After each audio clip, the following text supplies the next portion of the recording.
Hi guys, this is Blaze down at Blaze's Small Engine Repair. I realize I'm not going to win any awards for the quality of this video, but what I'd like to show you today is how to check the oil on a push mower. Basically what you're going to want to do first is make sure it's parked on a level surface. I got my shop floor here, it's really level. You just want to alleviate getting a false reading on the dipstick. So find a level surface, pull it up there, and then what you're going to want to do is find the oil dipstick.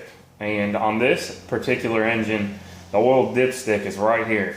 And you can usually find it, it's usually not labeled with the word oil, but they usually have a symbol of an old style gas can with a drip coming from the front of it. That's the most common symbol. But if you can't find it, you can do a Google search or look in your owner's manual, something like that to find it.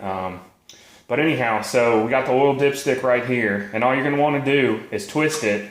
And when you twist it, you just pull it out, and you want to wipe it off with a rag. And what this is going to do is alleviate getting a false reading. Let's say if you pushed it up a hill before you parked it, or put it up on its side or something like that.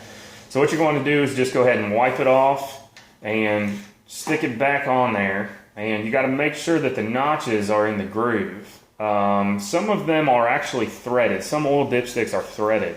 Some of them you're supposed to thread them all the way in. Some of them you're not. But on this particular Briggs motor, this is actually a very common motor in our area for these push mowers.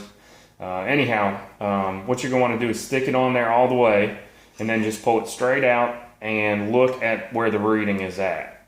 So what I'm going to do, let me see if I can walk back over here. Hold on one second. See if I can get this thing to focus on here. You can see the two holes there. This one's actually a little bit overfilled, probably needs to be drained out a little bit. But the marks right there on the bottom, that tells you need to add it. So if you got less than that mark right there, you need to add oil. Those hash marks in between the two dots, those basically are the OK level. Everything on the outside of that's a problem.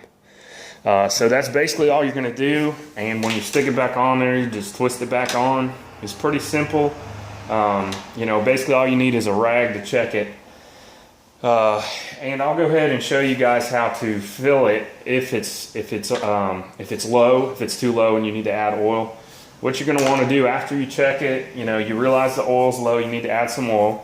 You just take, depending on the application, this engine right here, this is normally will take a SAE 30 unless you operate it below a certain temperature. I believe it's 20 degrees or something like that. But anyhow, since you only use an engine when the grass is growing, you're okay using a mower when the grass is growing. The SAE 30 would be fine with it. What you're going to do is just pop the cap off of the oil, and then just go ahead. You can either do it just like this and pour it in there, or you can put a funnel on top.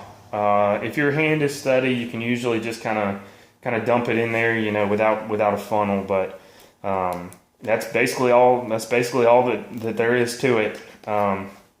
And just make sure before you start the mower back up that you put this dipstick back on, because if you don't, it's going to make a big mess. The oil's going to go flying everywhere and spray everything. But that's about it. It's pretty simple. I hope I helped you guys out a little bit.